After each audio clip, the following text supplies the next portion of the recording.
Hello dear aspirants. हम लोग आज आपके सामने उपस्थित हुए हैं। मैं अंजनी कुमार शुक्ला आशीर्वाद आईएएस के प्लेटफॉर्म पे एक बार आपका फिर स्वागत करता हूं। और ये एक ऐसा प्लेटफॉर्म डिजाइन किया गया है जिस प्लेटफॉर्म पे आपको सभी कॉम्पिटिटिव एग्जाम, खास तौर से UPSC, state provincial services and other one day exams को लेकर के आपको कंप्लीट प्रिपरेशन जीएस ओरिएंटेड और अन्य सभी सब्जेक्ट्स को भी शामिल करते हुए हम लोग डिस्कस करते हुए इसको कंप्लीट करेंगे और आपको आपके एग्जाम में 100% सिलेक्शन दिलाने में आशीर्वाद आईएएस का जबरदस्त योगदान साबित होने वाला है। तो कहीं भी जाने की जरूरत नहीं है। आशीर्वाद आईएएस के चैनल प्लेटफॉर्म पे आप पूरी तरीके से बने रहिए और हम आप मिल करके एक ब्राइट फ्यूचर की ओर, जिसमें आपका करियर को हम पूरी तरीके से सिलेक्शन की ओर ले जा सकें, उसको ध्यान में रखते हुए प्रिपरेशन को हम लोग यहाँ पे कंटिन्यू करेंगे। माय डियर स्टूडेंट्स, आप जानते हैं कि आज हम आपके सामने जो आए हुए हैं, तो आज हम लोग डिस्कस करने वाले हैं एक बहुत ही इंपॉर्टेंट सेशन को। और ये सेशन क्या है? Introduction of economics. आप जानते हैं जीएस सेशन के अंतर्गत जब बात करते हैं तो जीएस सेगमेंट में history, polity, economy, geography and general science का ये कंप्लीट पैकेज होता है और इसी में करंट अफेयर्स का एक अपना अहम योगदान होता है। आज का पेट का एग्जाम आपने देखा होगा, उसमें भी कहीं ना कहीं यहाँ से संबंधित क्वेश्चंस पूछे गए हैं। तो हम लोग यहाँ पे ध्यान ये रखेंगे कि ये जो एग्जाम हुए हैं या जो कॉम्पिटिटिव एग्जाम्स होते हैं, उनमें जिस तरीके से क्वेश्चंस आते हैं, बस उसी लेवल पर हमें उसको प्रिपेयर करते हुए अपने सिलेक्शन को सिक्योर करना है। तो यहाँ इंट्रोडक्शन ऑफ इकोनॉमिक्स की जब हम बात करते हैं तो आप जानते हैं इकोनॉमिक्स इकोनॉमिक्स आखिर है क्या? ये इकोनॉमिया या इकोनॉमिका, जिसको कहते हैं ओइकोनॉमस। ओइकोनॉमस जो ओइकोस और नॉमस, इन दो शब्दों को मिला करके बना हुआ है। और इसके अंतर्गत जब बात करते हैं, जहां ओइकोस का अर्थ होता है घरेलू, वहीं नॉमस का अर्थ होता है प्रबंधन, अर्थात घरेलू प्रबंधन को यहाँ पे ओइकोनॉमस के रूप में जाना जाता है। और इसी ओइकोनॉमस का कॉन्सेप्चुअल नॉलेज ही कहलाता है इकोनॉमिक्स। यहाँ पे आप ध्यान रखिएगा कि जब इकोनॉमिक्स की बात की जाए तो इसके अंतर्गत 5 एक्टिविटीज बहुत ज्यादा इंपॉर्टेंट होती हैं। वो 5 एक्टिविटीज क्या हैं? सबसे पहले बात आती है प्रोडक्शन की।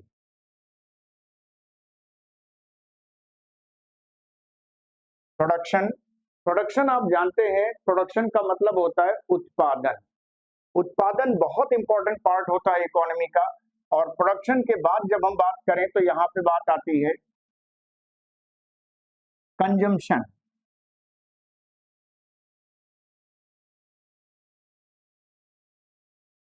प्रोडक्शन के बाद कंजम्पशन, और कंजम्पशन के बाद अगर बात की जाए तो आ जाता है exchange.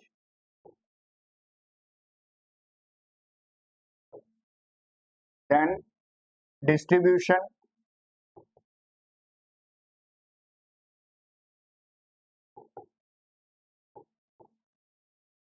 And public finance.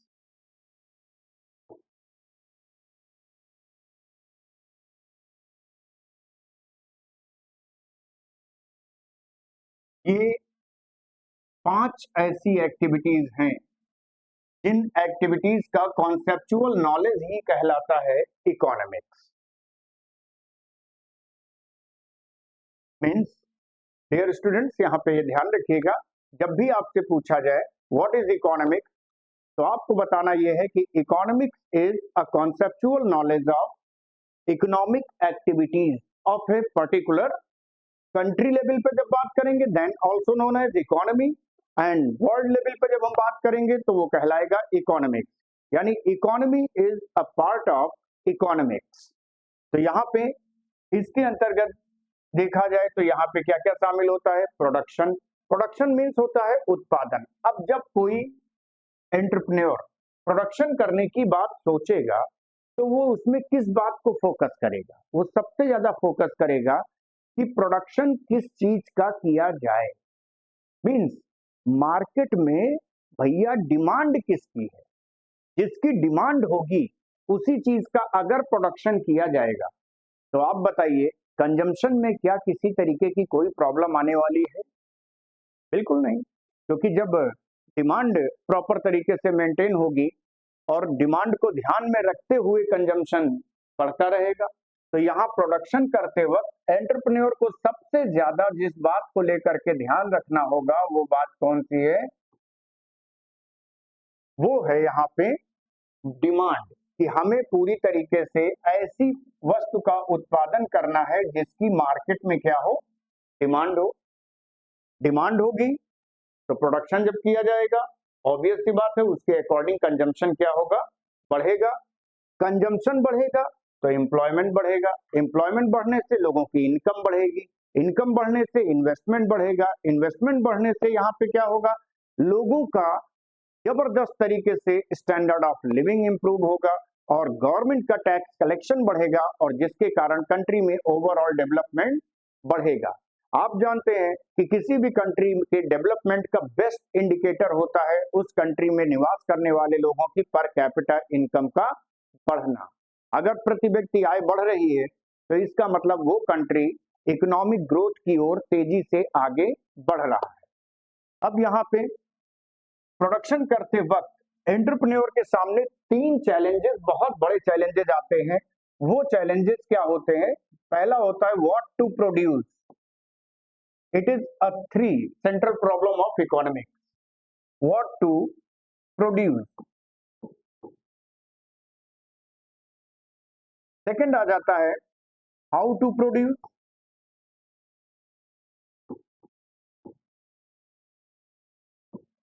And third होता है for whom to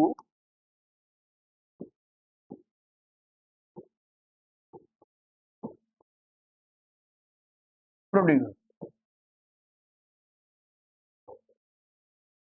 dear students, ये ध्यान रखना, ये आपको ध्यान में रखना है कि ये यहाँ पे जो आपका व्हाट टू प्रोड्यूस आ जाता है, व्हाट टू प्रोड्यूस की जब हम बात करते हैं कि क्या उत्पादन किया जाए, यहां पर सबसे ज्यादा ध्यान देना होगा कि मान लो भैया थोड़ी देर के लिए आप सोचो कि आप क्या हो? आप एक एंटरप्रेन्योर हो। अब अगर आप एक एंटरप्रेन्योर हो तो वैसी सिचुएशन में आपको सबसे पहले दिमाग में कौन सी बात सोचनी होगी कि भाई हम किस चीज का उत्पादन करें, राइट? और प्रोडक्शन का मतलब होता है create utility of A commodity, किसी भी वस्तु में उपयोगिता का सृजन करना, और उपयोगिता का मतलब होता है सेटिस्फैक्शन। उपयोगिता का मतलब क्या होता है? Satisfaction.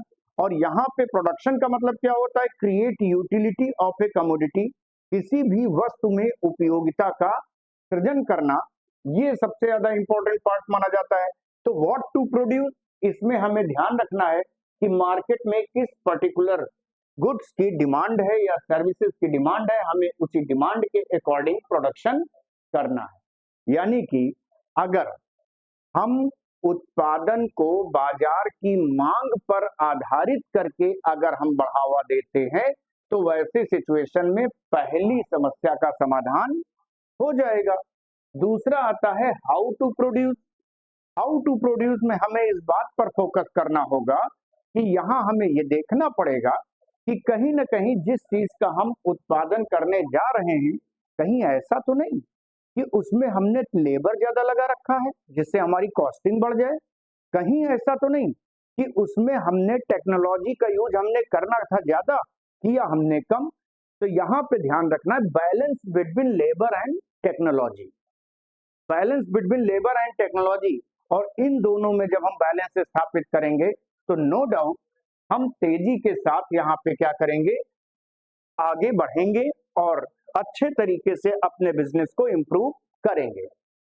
For whom to produce, सबसे इंपॉर्टेंट लाइन आ जाती है कि भैया जिसके लिए उत्पादन कर रहे हो, जो आपका कस्टमर है, ठीक है, उस कस्टमर का बिहेवियर क्या है, उसकी वांट क्या है, उसकी डिमांड क्या है, उसकी नीड क्या है? क्या उसकी नीड को आपके द्वारा प्रोडक्शन किए गए प्रोडक्ट के द्वारा उसकी नीड फुलफिल हो रही है या नहीं? अगर नहीं हो रही है तो आप बताइए, फिर तो आप वही है ना कि ठन ठन गोपाल, हो गए काम से, क्योंकि तब कोई मतलब फिर भैया बनने वाला नहीं। क्यों? जब तक आप कस्टमर की डिमांड को नहीं समझेंगे, उसके बिहेवियर को नहीं समझेंगे, तब तक आप अगर उत्पादन करते रहेंगे तो करते रहो उत्पादन। तुम्हारे उत्पादन से हमें क्या मतलब, हम थोड़ो खरीदने आ रहे हैं, है ना।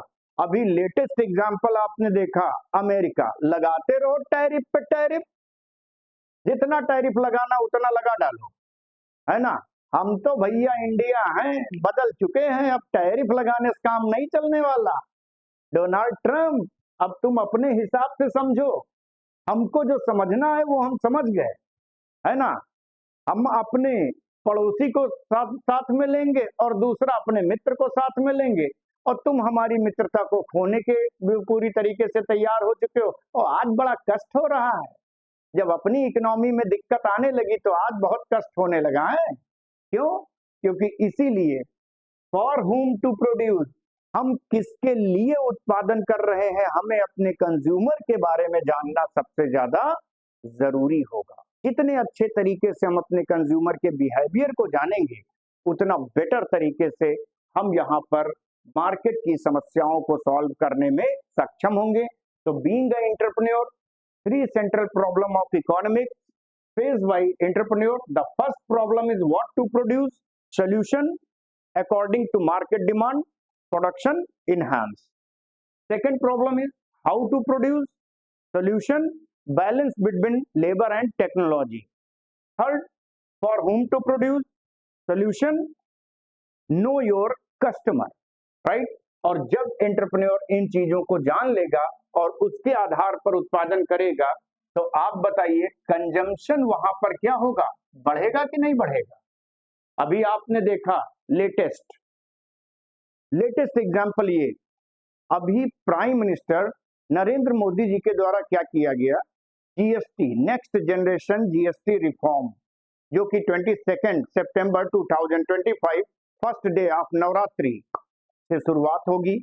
और इसके अंतर्गत जो मिडिल क्लास जिन चीजों का यूज करता है, उससे संबंधित approx 80 to 90% goods and services वो 5% के टैक्स रेशियो के दायरे में आ चुकी है, जिससे मिडिल क्लास का को ये लगेगा कि हम क्या हो चुके, हमारा खर्चा जो है वो थोड़ा सा क्या हो जाएगा, कम। लेकिन भैया ये सरकार है, ये क्या करेगी, ये आपके खर्चे को और क्या कर रही है, बढ़ा रही है। क्यों? जब चीजें होंगी सस्ती तो आप मार्केट में ज्यादा दिखोगे, और मार्केट में दिखोगे तो ऑब्वियस सी बात है ज्यादा से ज्यादा खरीदारी करोगे, है ना। तो जितनी ज्यादा आप खरीदारी करोगे, उतनी तेजी से मार्केट क्या होगी, बढ़ेगी, और यहाँ पर गवर्नमेंट का टैक्स कलेक्शन और ज्यादा क्या हो जाएगा, बढ़ जाएगा। बस ध्यान ये रखना, खरीदना स्वदेशी, जितना स्वदेशी खरीदोगे उतना ही ज्यादा गवर्नमेंट के खजाने में पैसा बढ़ेगा, और अगर विदेशी खरीदा तो समझ जाइए कि पैसा आप विदेश भेज रहे हो, है ना। और इस तरह जिस तरीके से देश तेजी से आगे बढ़ने वाली अर्थव्यवस्था है, तो ऐसी अर्थव्यवस्था में हमें ये सोचना पड़ेगा कि हम किस चीज को परचेज कर रहे हैं और उससे हम अपने देश के विकास में कितना सहयोग कर रहे हैं। Because we the people of India, हम भारत के लोग हैं, और भारत के लोग हैं तो भारतीयता, नेशनैलिटी कूट कूट कर भरी हुई है, इसलिए स्वदेशी अपनाओ, देश बचाओ, राइट। अब यहाँ पे कंजम्पशन बढ़ेगा, कंजम्पशन जब बढ़ेगा तो तीसरा सबसे बड़ा यहाँ पे चैलेंज क्या आता है किसी भी कंट्री के सामने, कि भाई अब क्या करना होगा।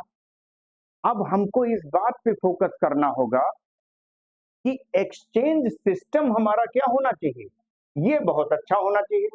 जितना ज्यादा अच्छा हमारा एक्सचेंज सिस्टम होगा, विनिमय का माध्यम जो होता है वो जितना आसान होगा, उतना ज्यादा यहाँ पे हमारे कंट्री में क्या होगा, गुड्स एंड सर्विसेज बाई और सेल की जाएंगी। जितना अच्छा हमारा एक्सचेंज सिस्टम होगा, और एक्सचेंज सिस्टम जब अच्छा हो जाएगा, ये बेटर हो जाएगा, तो ऑब्वियस सी बात है, इसकी अगर बात करें ये बेटर होता है, तो ऑब्वियस सी बात है डिस्ट्रीब्यूशन पर फोकस करना पड़ेगा। जैसे आप देखते हो शायद ही भारत का कोई ऐसा गांव हो जहां पर पार्ले बिस्किट की अवेलेबिलिटी ना हो। क्यों? क्योंकि पार्ले बिस्किट ने क्या किया, पार्ले बिस्किट ने ये कहा कि भैया शहर वाले हमको नहीं खाएंगे, तो जब शहर वाले हमको नहीं खाएंगे तो हम अपनी इकोनॉमी को, हम अपने बिजनेस को कैसे बढ़ाएंगे। तो वहां पर सिंपल सा लॉजिक ये रखा गया कि भाई तब आप क्या करिए, आप अपना डिस्ट्रीब्यूशन हिंदुस्तान की 70% पॉपुलेशन की ओर डाइवर्ट करिए, और वो 70% पॉपुलेशन निवास करती है गांवों में, और जब गांवों तक आप अपनी अवेलेबिलिटी सुनिश्चित करोगे तो वैसे सिचुएशन में आप तेजी से आगे बढ़ोगे। और इसीलिए पार्ले बिस्किट ने, अमूल ने क्या किया, अपने डिस्ट्रीब्यूशन नेटवर्क को और ज्यादा इनहांस किया, और जब अपने डिस्ट्रीब्यूशन नेटवर्क को बढ़ावा दिया तो उसका नतीजा ये हुआ कि तेजी के साथ यहाँ पर उनकी इनकम में भी ग्रोथ आने लगी। और जितना ज्यादा ये एक्टिविटीज होंगी, production, consumption, exchange and distribution, उतना ही ज्यादा गवर्नमेंट के पास पब्लिक फाइनेंस क्या होगा, बढ़ेगा। और माय डियर स्टूडेंट, मैं आपको बताऊं, यही कहलाता है economic activities. Different different exams में, चाहे वो अपर लेवल के एग्जाम्स हो, लोअर लेवल के एग्जाम्स हो, डिफरेंट डिफरेंट एग्जाम्स में इस इकोनॉमिक एक्टिविटीज से संबंधित क्वेश्चन क्रिएट कर दिए जाते हैं, है ना। तो उस लेवल पर यहाँ पर इसको हमें ध्यान में रखना होगा। तो जितना ज्यादा गवर्नमेंट का पब्लिक फाइनेंस बढ़ेगा, कंट्री में डेवलपमेंट उतनी तेजी से बढ़ेगा, लोगों का स्टैंडर्ड ऑफ लिविंग उतनी तेजी से बढ़ेगा, तो कंट्री की पर कैपिटा इनकम क्या होगी, बढ़ेगी, राइट। कंट्री की पर कैपिटा इनकम बढ़ेगी, और पर कैपिटा इनकम ही यानी प्रति व्यक्ति आय, national income upon total population equal to per capita income होता है। तो अगर नेशनल इनकम बढ़ी, पॉपुलेशन से जब उसको डिवाइड कर दिया जाएगा तो वैसी सिचुएशन में पर कैपिटा इनकम निकल करके आएगी। और पर कैपिटा इनकम बढ़ने का मतलब ये हो गया कि तेजी के साथ हमारे देश की इकोनॉमी क्या कर रही है, ग्रोथ कर रही है। ये यहाँ पे ध्यान रखना है। यहाँ आप एक चीज ये ध्यान रखिएगा, प्रोडक्शन के 4 फैक्टर होते हैं, 4 फैक्टर ऑफ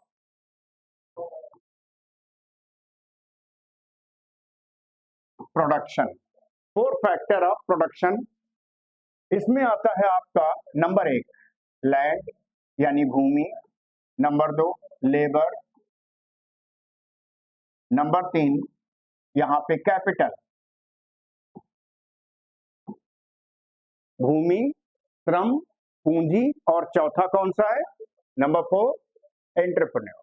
ठीक है, यहाँ पे ये 3 जो हैं ये सेंट्रल प्रॉब्लम ऑफ इकोनॉमिक्स है ना, अर्थशास्त्र की केंद्रीय समस्याएं। अर्थशास्त्र की केंद्रीय समस्याएं, क्या उत्पादन किया जाए, कैसे उत्पादन किया जाए, किसके लिए उत्पादन किया जाए।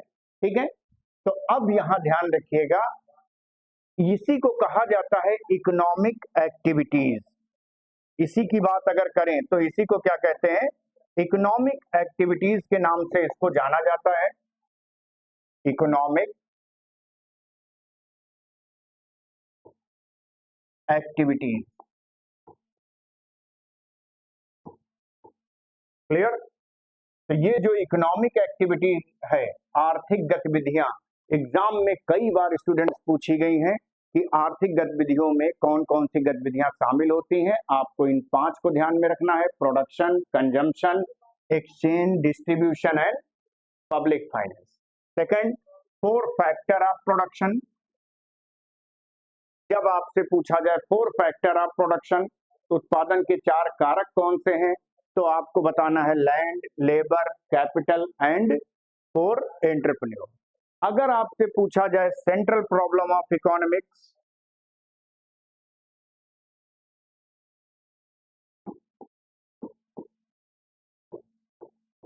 सेंट्रल प्रॉब्लम ऑफ इकोनॉमिक्स, तो आपको बताना है व्हाट टू प्रोड्यूस। यहां ध्यान ये रखिएगा, व्हाट, हाउ और फॉर होम, ये इसके बारे में आपको ध्यान में रखना है। ठीक है, अगर आपसे पूछा जाए कि किसी भी देश की इकोनॉमी का बेस्ट इंडिकेटर क्या क्या है उसकी ग्रोथ का, तो आप बताओगे प्रति व्यक्ति आय। और ये जो कॉन्सेप्ट मैंने आपसे डिस्कस किया है डिफरेंट डिफरेंट एग्जाम में इंक्लूडेड, यूपीएससी के एग्जाम की बात करें तो यूपीएससी के एग्जाम में यहाँ से डायरेक्ट क्वेश्चन क्रिएट किया गया है, वनडे एग्जाम में तो पूछा ही जाता है।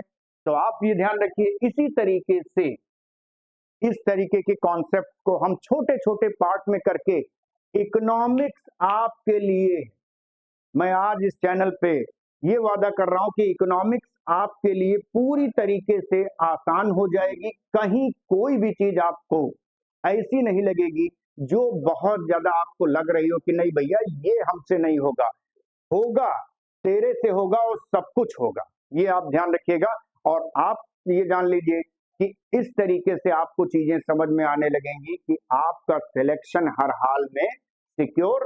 क्यों? आशीर्वाद आईएएस ये केवल एक प्लेटफॉर्म नहीं है, ये रिसर्च से संबंधित सेंटर को हम लोग डेवलप करने जा रहे हैं, जिसमें हम रिसर्च आधारित, यानी आपको अगर 4 क्वेश्चन पढ़ाए जाएं तो उसमें हमारी कोशिश ये रहेगी कि उन 4 क्वेश्चन में आपको एग्जाम में क्वेश्चन मिले, ये कोशिश हमारी रहेगी। और इसी कोशिश के साथ हम लोग आगे भी बढ़ेंगे। तो जब भी आपसे पूछा जाए कि व्हाट इज इकोनॉमिक्स, तो आप ध्यान रखना स्टूडेंट्स, यहां पर आपको क्या बताना है, धन का क्रमबद्ध अध्ययन अर्थशास्त्र होता है, जिसके अंतर्गत उत्पादन, उपभोग, विनिमय, वितरण और पब्लिक फाइनेंस यानी लोक वित्त जैसी गतिविधियां शामिल की जाती हैं और इन्हीं का सैद्धांतिक ज्ञान ही अर्थशास्त्र कहलाता है। इसी डेफिनेशन को अगर इंग्लिश में बात करें तो आप ये ध्यान रखिएगा, conceptual knowledge of wealth is known as economics, which is based on production, consumption, exchange, distribution and public finance, and its 5 activities are considered in economic activities. Clear students? तो आज हम आपके साथ ये कॉन्सेप्ट डिस्कस कर चुके हैं और नेक्स्ट क्लास में हम इसके आगे के कॉन्सेप्ट को छोटे छोटे पार्ट पे पहले डिस्कस करते हुए चलेंगे, जिससे आप छोटे छोटे पार्ट्स पे इसको समझते हुए आगे बढ़िए। और ध्यान रखिएगा, कमेंट्स में थोड़ी देर के लिए भले ही गुड मॉर्निंग, गुड आफ्टरनून ये कम हो, लेकिन क्वेश्चन में आप ज्यादा से ज्यादा इन्वॉल्व हो, जिससे हमारे आपके बीच किसी प्रकार का कोई कम्युनिकेशन न रह सके। और आप ये जान लीजिए कि क्लास को इस तरीके से, बहुत जल्द हम लोग लाइव क्लास पे भी रहेंगे, तो क्लास को इस तरीके से हमें मेंटेन करना है कि टेक्नोलॉजी के साथ हमें अपने करियर को सक्सेस की ओर आगे ले जाना है। और हमारा अल्टीमेटली सक्सेस क्या है? हमारा अल्टीमेटली सक्सेस का मतलब ये कि हमारा और आपका, वो है आपका सिलेक्शन। तो all the best, thank you.